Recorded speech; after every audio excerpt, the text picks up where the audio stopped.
Thank you for watching Rider Nation Station's presentation of Third and Long, brought to you by these following fine sponsors: Buffalo Wild Wings, Miller's Funeral Home, Eagles Lodge 767, Rabel's Auto Service, Plus One Professionals, All Glaze Equipment Rental, Midway Trailers, American Legion Post 323, Albert Sporting Goods, Family Audiology, Speckman Automotive, Kogi Plumbing and Heating, Spees Chiropractic, Varsity Lanes, Minster Bank, VFW Post 9289, and Gwinneri Pizzeria. Well, hello everyone, and we welcome you to this edition of Third and Long. I'm your host, Joe Hurlburt, along with my co-host down there, Zach Farrell. And we're joined again this week by coaches Roger Duncan, Greg Freewalt, Denny Long, and I tell you what, I got to get his agent, how he gets off and things like that without having to be here. I want your agent. And Coach Danny Vossler. Let's start off.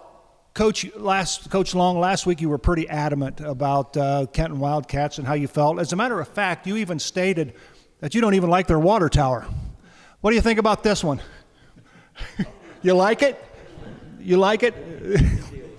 So this week the St. Mary's Roughriders are on the road at Elida. There's been a lot of great games between Elida and St. Mary's, and of course you had some special relationships with that coaching staff up there. Jim Daly, who was a great coach up there for Elida. Let's get started and let's talk about some of your memories and some of the games that you remember against playing against Elida. Well, I guess I get to start. So. But first of all, I think we did have a special relationship with the Elida staff, guys that we knew, really liked well, got along with, and they had a great run there as we had a great run here in St. Mary's. But, and we had a lot of great games with Elida over the years, but there's one that kind of jumps out in my mind. I think it was like in the early 80s, we were playing Elida, and they were a very, very good defensive team. In fact, I think when we went to play them, they were undefeated and unscored upon. And we had a good defense and had a team that was undefeated also, but, we had played a lot of close games to get there, and we went into that game. I think both teams were like 6-0 or 7-0 or something like that. But like I said, Elida was unscored on, and I can remember the night before we played them. Skip always brought the kids into the cafeteria for a big game. And, Skip always talked to our kids about tomorrow night's game, what we had to do and all that stuff. And then he told our kids right before they were leaving, he said, he says, I can't see their face. He says, I want to see their faces when we take the opening drive and put it in the end zone. And I think our kids all kind of perked up, like, oh, yeah, hey, they haven't been scored on. And you know what? We did. We took the opening kickoff, drove down, scored, and we kicked a field goal right before half, was up 10-0 at halftime, and then hung on and won 10-6. And I think they ended up 9-1, and they gave up, other than those 10 points, I think they gave up one touchdown the rest of the year. And we ended up 10-0. But like I said, a great victory. It was our place, and that's a game that really stands out in my mind with Elida over the years. So, like Coach Foss said, that Coach Dowie and Jackson and Evans, they were very close to us and very good friends, even though we were rival coaches against each other on the night we played. Other than that, we were very close. Gary Evans, for instance, played for Walpuck the same time I played. We played against each other, knew each other. Both of us went to college. We played against each other in college, and then we coached against each other for like 28 years or so. So that was a good team. But Elida come into our league in 1970, and Jim Daly had taken the head of Elida, I think, in 1968. And I forget what league they were in at that time, but they were very dominating. And they came into the Western Buckeye League in 1970, 71, 72. I think we scored 130-some points, and they scored 7. So they got a real introduction there. And Jim had a very good record in the WBL, except for St. Mary's. In his 23 years that he coached against St. Mary's, his record was 3-20. So it would have been a great record had he not played St. Mary's. One real classic game was in 1972. We were in the WBL and they were in the Northwest Conference. And we came into the game, last game of the season, both 9-0, undefeated, league champions. We in the WBL, they in the Northwest Conference. So it was a head-to-head, just beautiful. And in those days, the Northwest Conference was known for razzle-dazzle football. They ran double reverses, they ran flea flickers, hook and ladders, end around. The idea was to trick your opponent into losing. And so when we had that game all set, Elida was going to come into the league next year in 73. So in 72, this was the last game they were going to play as a Northwest Conference champion. At any rate, we kick off to them, and the first play, they ran a wide double reverse with a throwback pass, then down to the end. The only trouble is that takes about 5 minutes. And that works if the defense stands and looks at them, but our defense just ate it up. So the second play, it's now 2nd and 30. We threw them for a 20-yard loss, and they never recovered. We beat them like 52-0. And that's a great way to tell them what they were in store for, as Freewalt said, the next 20-some years. One of my favorite games, all of these are great games that we talked about so far. We were behind, and it was at the end of the game. And so we had to resort to a Hail Mary pass, which no one believed we could do or have. And I remember Billy Fitzgerald caught the ball, came right down over his face mask, and he caught the ball going away, and we win. And, of course, then it was hard to suppress a sly little smile when you went out to shake hands after the game with Jim and his guys. And Skip always had great quips. And he just looked at Jim and he said, "You win by the pass, you die by the pass." I think that might have been the year that I think that was Billy Hosfield that caught that one right over his shoulder, right at the end of the game. You're right. But as the evening went on, when we went to load the bus, and Coach Voss and I were driving the buses, and we go out and we got a flat tire on our bus, and some prankster had let the air out of one of our tires. Well, they threw a couple pumpkins in the bus also, but we had to wait for a truck to come from Lima to pump our tire back up, which was about an hour. And when we left, we got into the worst haze storm, fog that you can imagine. You couldn't see 10 feet in front of you. And I know I was driving the bus watching that little white line on the side, and all of a sudden there'd be an intersection to go away, and I'd hit the brakes. He'd be right on my tail, and he had these flashing lights on, and I couldn't see. So that was one of our episodes we had. When you talk about the Elida Bulldogs, you look primarily at what they've done over the years offensively. They've had some outstanding talent at quarterback. The quarterback that comes to my mind is Ken Roethlisberger, and later went on to play college football down at Georgia Tech, and of course he is the father to Ben Roethlisberger. But I don't think that Elida has changed that philosophy much to this day. I still think they're in the spread offense, and they'll still throw the football. Right. You know, when Jim came to Elida, you know, he immediately after a year or so, he went to the, two wide outs, two slot backs, and a one back set, and then used a lot of motion with his slot back. So, you know, Jim was one of the first guys around here to be in a one back set, although he had his quarterback under center.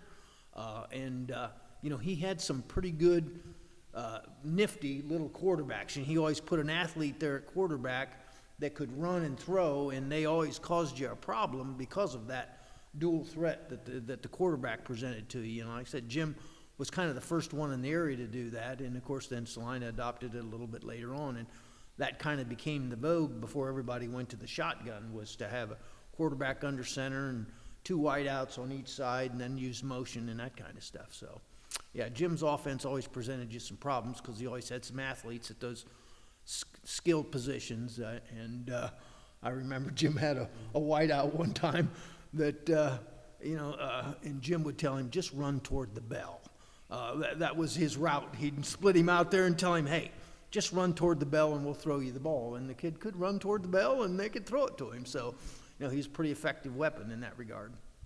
Joe, as you had mentioned, the Roethlisberger, Ken Roethlisberger in 1974, that was the first year they beat us. They beat us 22-20. And what a lot of people don't realize, that was Ben Roethlisberger's dad. Yeah, and he did play for Georgia Tech. You're right. I just wanted to second the motion on the Elida staff over the years. They were a class act. And I really never took any joy in beating Jim Daly and the boys. I took joy in winning a ball game and beating Elida and winning the league, but afterwards you really felt a little bad for them. And we always talk after the game, and for a while. And you would try to make things better, like, you got no breaks tonight. Everything went away from you. So anyhow, I wanted to say that after last week when I spoke about Kenton. Some people say misspoke, but I can be nice. The mood has to strike me. Yeah, I remember one of their running backs, Selwyn Drain, who was just a fantastic running back. We drooled at having that kid as one of our halfbacks. Well, Jim used him as a wideout, but a halfback, and every once in a while they ran what looked like our 6 and 7 slant, and this kid just made yardage like crazy against us. But then they'd put him out in a slot or some wideout thing and throw passes to him, and we somehow ended up beating him. Well, that kid went to, I think, Ball State and then ended up playing in the pros and stuff, and we still think he had been a great right or left halfback. But they put him at places where that was part of their offense. And like Denny said, they might have something as sophisticated as run toward the bell or run to the far flag in the end zone or something like that. Speaking of the bell, one time we caught the devil. After the game, we won and our kids got carried away. Well, their victory bell was right there. Well, usually you should just walk past the opponent's victory bell and just realize that you won and be happy with that. Well, we celebrated by ringing their victory bell, and boy, oh boy, they had some guys come running after us, and I don't know, I think Coach Freewalt and I maybe had to go and shoo some guys away from there, but we got our little fannies chewed out for being very unsportsmanlike. Well, to add to that story, this was one of the earlier years I was coaching, and we're walking off the field and we're going past the bell, and all the kids were going to the dressing room, and I can't remember the two kids that turned around. I think one of them was Alan Imwally, and when I saw that, I got, like Coach Duncan, I had to go discipline the kids or catch them and chase them back, and he's ringing the bell, and I get over there and I get him off the bell and I get him away from there, and this lady comes up to me and she says, "You from St. Mary's?" And I got my coaching jacket on and I'm kind of proud. Well, yeah, I'm from St. Mary's. Well, you take those kids and get back to St. Mary's.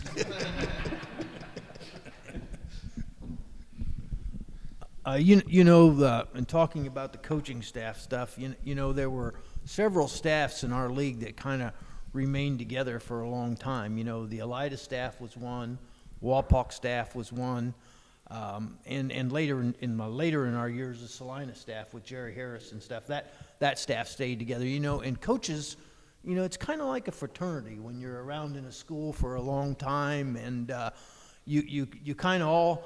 You kind of all figure out the same things, the highs are too high, the lows are too lows, or, you kind of get together almost like a little bit of a family unit, and we became, real good friends with the Elida group. Whenever we'd go to clinics, man, we socialized with them and we talked to them in the off season. But like the guy said, when it came Friday night, I mean, it was us versus them. But other than that, you left there great friends, and you always shook hands and were real cordial at the end of the ball games because, like I said, you got to know those guys so well because they were around and together for so long. And like I said, that's true of other staffs too. Wapak was one like that same thing. We got to know those guys, and they became great friends over the years. So I think a lot of viewers out there that are maybe 40 and under are going to be surprised when they hear about Elida having so much success. As I think about, we've always, from my generation, we always consider them more of a basketball and soccer school, because they really haven't seen a lot of success in the last 20, 25 years. And there's been a lot of coaching changes and sort of carousel. So I guess after that group of coaches left, what did you think that happened with the program since then? Well, I think, as we've talked before, when you have that inconsistency in the coaching staff, that's a hard thing to get back. It's always hard to get back to that upper level and maintain it. We were so fortunate here that we all stayed together. The kids all bought into the program, and we just kept marching on. And I think if Jim and his staff members would have stayed together, I think they would have had that somewhat continuum. Now, you never know. I mean, things change all the time, but I believe the inconsistency in staffs is such a major problem for people. Yeah, and I agree with Dunk there that, a program that sticks together, I think I was the youngest guy on the staff with these guys when I came, and end up being the oldest guy after about 25 years with Skip and the group that left, and then went on with Coach Fry and Coach Pretty. I became the oldest guy on the staff, so I went from the youngest to the oldest. But no, I totally agree with what Dunk was saying there. Now, I'm going to go out on a limb, and of course my memory is not the best, but was it the Elida game where the defense got an opportunity to go in and play offense for a series or two? And I think at that point in time, if I remember correctly, Denny Parent broke an arm or whatever, and Skip just said, "That's it, no more of this foolishness," and that was it. Yeah, nobody wants to talk about it? I do remember that and something we shouldn't have. We kind of overlooked them because we were pretty good and they weren't so good that year. And Coach Purdy says, you get all the glory on offense. We got people on defense that could play offense. Why don't you just, if we get that far ahead when we go to put the second team in, how about just letting us put the defense in? And finally, he talked Skip into it, and so put out there. And you're right. I think one of our players got injured. You're right, Skip. He was in an outrage on that. A good friend of mine's Bryce Brenneman. He's from Elida, and of course he came and he taught at St. Mary's for a great number of years. But I remember Bryce used to always tell the story, and he was in high school when they first came into the league, and Bryce Brenneman always talks about that story. He says, we thought we were really good, and then at the end of the game, you had us down 50-0. You put your defense in, played them on offense, and he says, and I finally remember my senior year. We celebrated in the stands because we finally scored on St. Mary's after being shut out for like 2 or 3 years, and we scored 7 points late in the game. And he says that was a big achievement. And he says I can remember everybody cheering and screaming because we'd finally scored on St. Mary's. But they had some horror stories to tell about St. Mary's over there in Elida. So. Well, it should be a good ball game this Friday. Of course, the Elida St. Mary's will be there, Rider Nation Station, to bring it to you. Any final thoughts or comments as we talk about Elida and finish up today's program? Zach, you have anything? No, just thoughts about Elida and thoughts about the St. Mary's program this year so far. Well, I think here again, with our running game to dominate the time, and I think they're working on some quarterback problems. But I think, we run the ball and maintain the time and keep them off the field, be the secret. And, I agree with you, Dunk, that our offense looks very good. I mean, we take it and drive it down the field, and Hinkle, not only can he run over people, we can run away from people. And the other thing we're probably overlooked is our passing game. That I think that our quarterback's a pretty doggone good quarterback. Yes, I think we've gotten better as the year's gone on.